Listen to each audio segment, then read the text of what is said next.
Basically, every individual is tension free.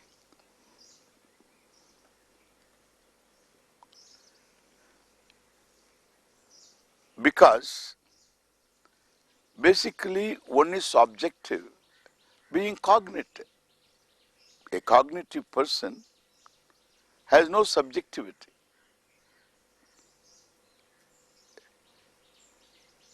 When you open your eyes, you look at me. You close your eyes and open, you see me. Whether you like it, you see me.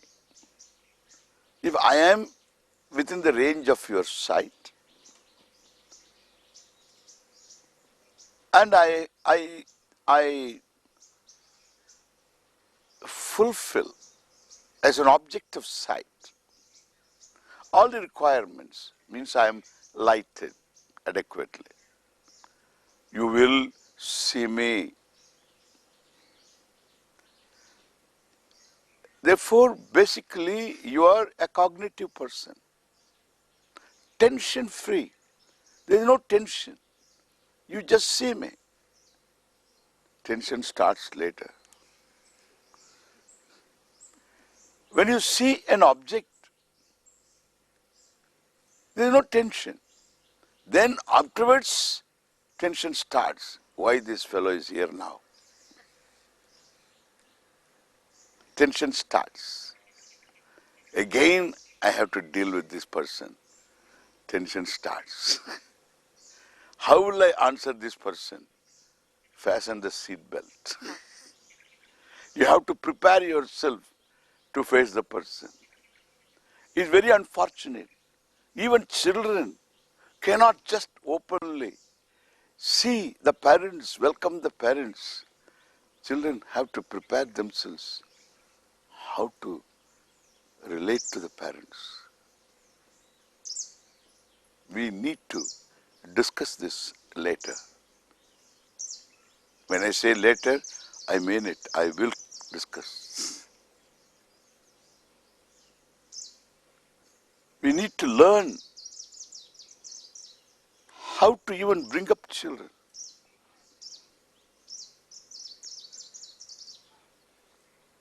So basically, I am objective, being cognitive. An objective person is tension free.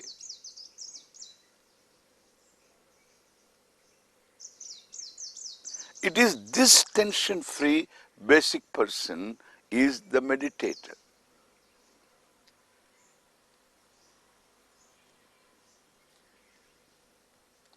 It is this person who is already related to Ishvara.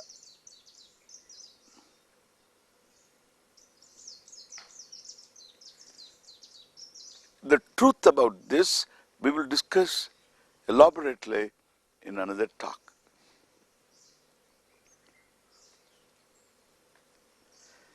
But this basic relationship that already exists between the individual and the Lord, like a tree is related to the forest. All around the tree is the forest. The tree as a self-conscious, suppose it is a self-conscious individual tree, it relates to other fellow trees differently, and to the total forest, it's the same relationship every tree has to the forest, individual to the total. That's a basic relationship.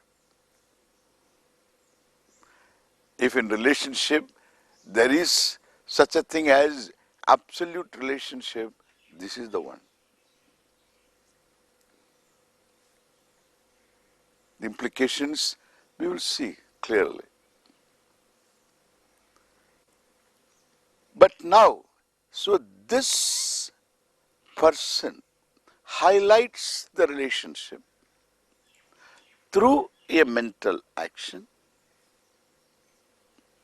or a oral action or a physical action,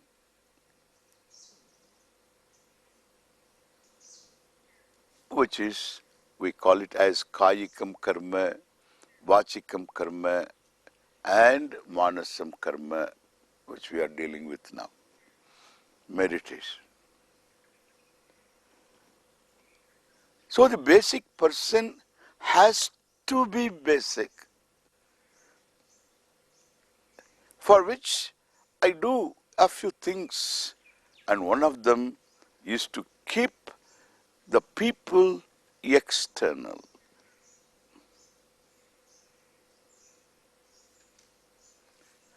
When I want the person to be different,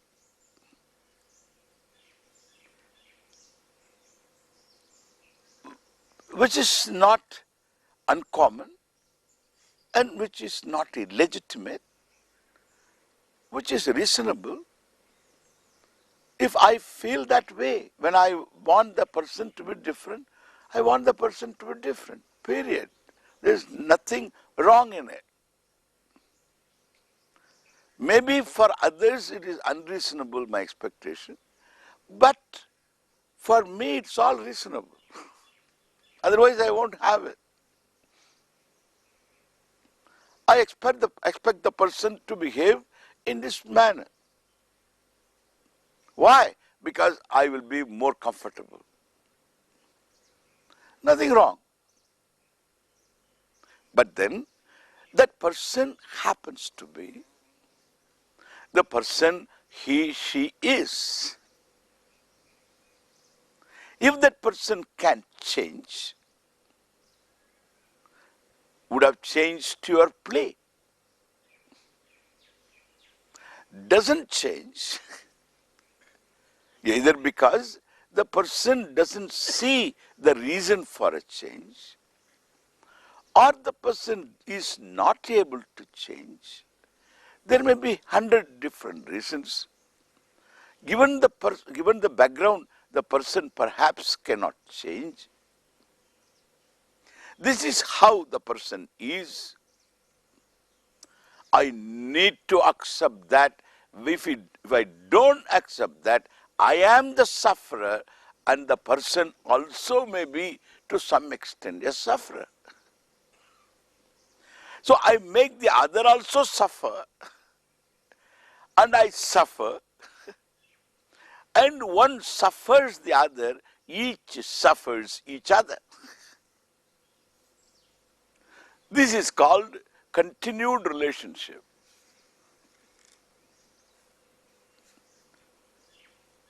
Suffering each other.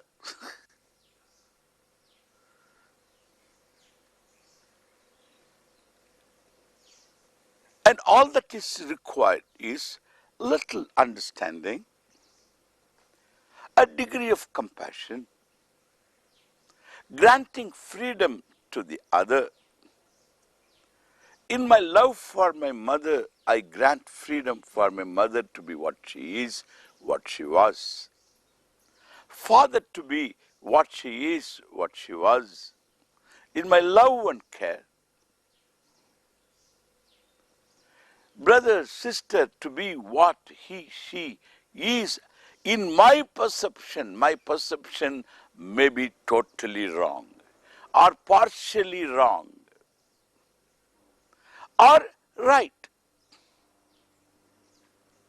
To be objective is to accept that I may be wrong, and therefore in my perception, this is how the person is. Spouse including. And therefore, in my love and care, I grant space, freedom for that person to be what that person is in his, her own space. This granting freedom is the most sane thing one can do to oneself and to the ones one loves, one cares for.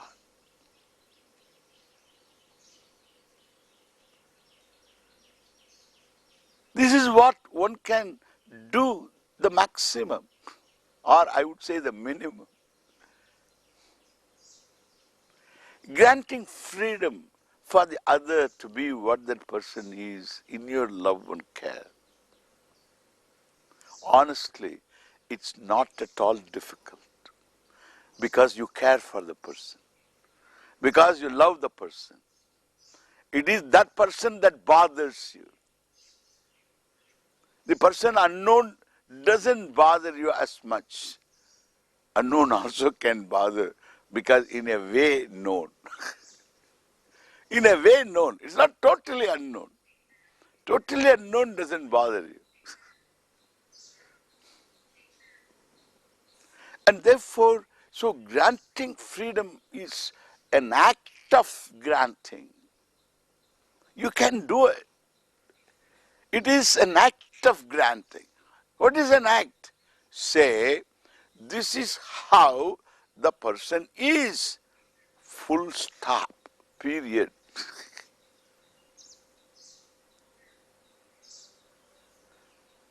I want the person to be different. Okay? Period. You want the person to be different. Do something for it. Pray for it. Prayer is an action, I told you. Unacted upon wish turns into helplessness, into frustration. That person is sitting inside like a bug inside your ear.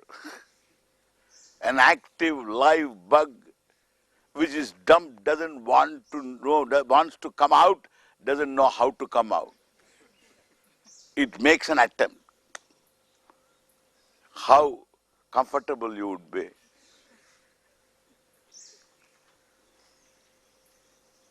That is exactly what happens to a person. That person is right inside your head. Therefore we say, this is our culture. I'm not saying anything new. It's all done by our masters, our forefathers. We have been advised, sparshan, bhakyan, bahikritva. Nothing new I am telling. I am just sharing with you what I have received from my elders, my teachers.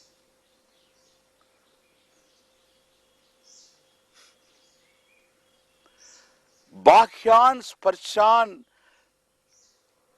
the people with whom you are attached, in the sense, people for whom you have care. This attached word I don't care for. People for whom you have care. Keep them external.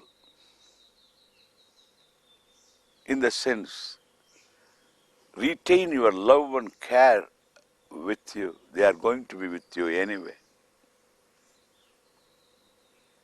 Let them not be sources of frustration. Let them remain people for whom you have care and love. Consistent. Don't draw a line. I had enough. Don't draw a line. It's possible. It's not difficult. You must understand that's what is required. Not doing this, there is no meditation. It's all meditation.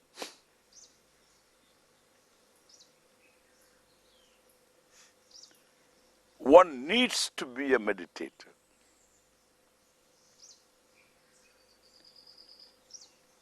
Then,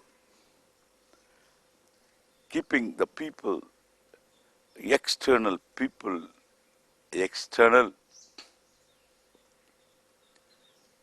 love and care are with me.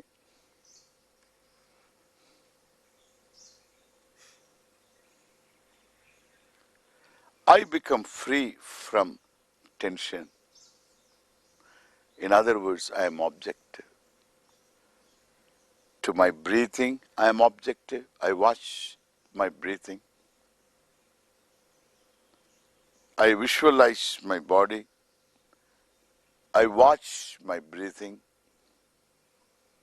I can visualize my body part by part, from top to the toes, part by part. I visualize. Watch my breathing. As I breathe in, I watch. Here, I watch. As I breathe out, I watch. I don't change the rhythm. I just watch the ingoing, outgoing breath. Become more composed. And I watch my own mind for a minute, not more than a minute.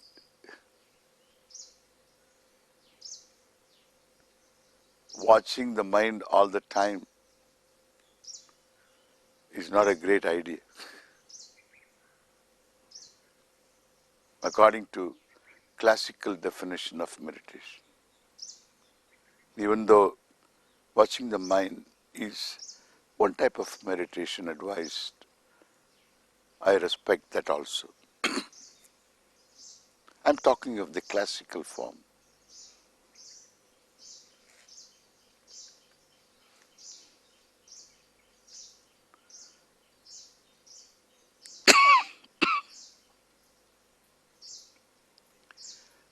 I visualize an altar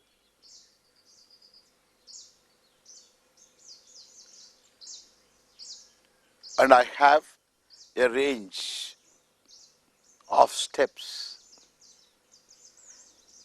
Every one of them has got the same jati, saguna, brahma, vishaya.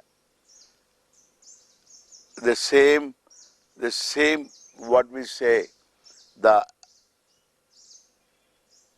act of mentally offering my worship. The same stamp, but different steps are involved. So when I offer flowers, when I offer a verse of prayer, every one of them has got the stamp of mentally praying to Ishvara. This is one form of meditation. Perhaps one can start with this in a very simple form, visualizing an altar, placing a flower, saying one's own prayer in words that one is quite at home with, or a Sanskrit verse one can repeat knowing full well the meaning of the words. If one doesn't know, one can learn from somebody who knows or from a book that is authentic.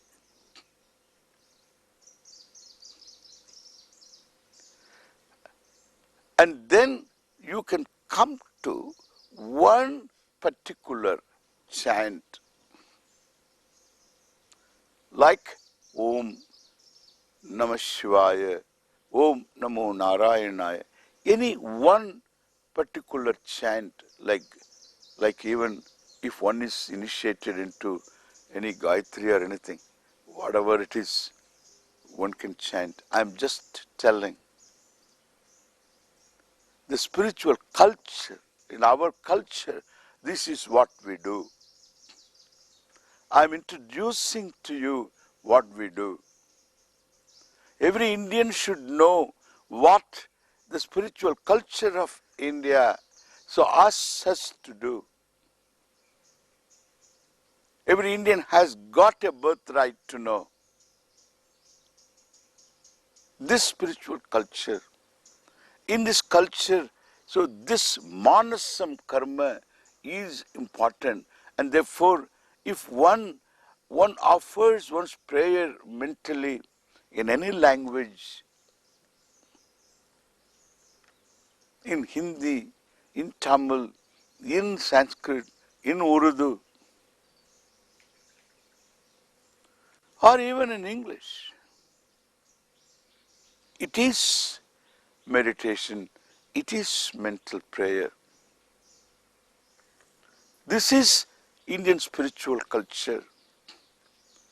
It doesn't have double standards. It accommodates all forms of prayer.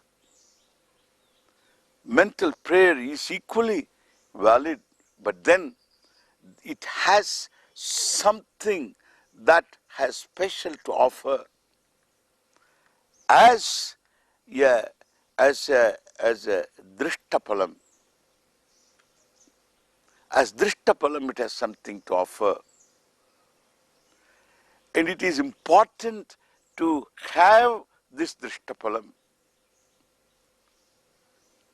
In this meditation, which is the last act in the process of prayer. In fact, it is not a choice of the three that we follow generally. It is one after the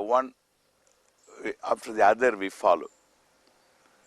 First puja, then parayana, recitation, then we follow mental form of prayer. It is not choice among the three. You can choose, nothing wrong, but then the classical form is the first is kayikam, followed by vachikam, then followed by this mental form of prayer, manasam. It has got its own drishtapalam. Like vachikam has got drishtapalam. Kayikam gives me a lot of adrishtam and drishtam.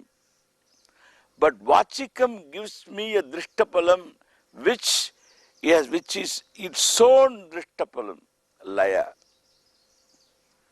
Manasam has got its own drishtapalam. That drishtapalam I need to have that immediate result as a practice of this Manasam karma, which is besides this, what I say, being myself, the objective person, seeing myself as an objective person. That is one drishtapalam. The other drishtapalam we will see next time when we meet. Thank you very much.